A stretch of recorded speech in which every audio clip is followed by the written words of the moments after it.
poem from Gitanjali by Rabindranath Tagore, from this little anthology of his writings. And this poem is just so wonderful, so full of devotion in a beautiful way. So let me share it with you.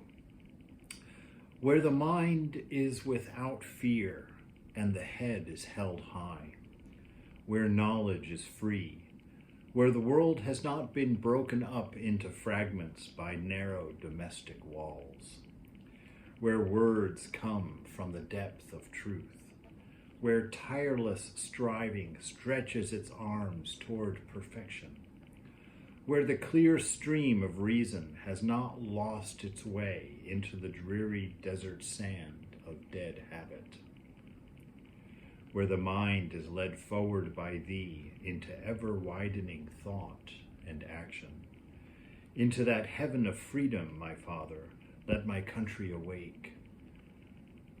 Deliverance is not for me in renunciation. I feel the embrace of freedom in 1,000 bonds of delight. Thou ever pourest for me the fresh draught of thy wine, of various colors and fragrance, filling this earthen vessel to the brim. My world will light its 100-fold different lamps with thy flame, and place them before the altar of thy temple. No, I will never shut the doors of my senses. The delights of sight and hearing and touch will bear thy delight.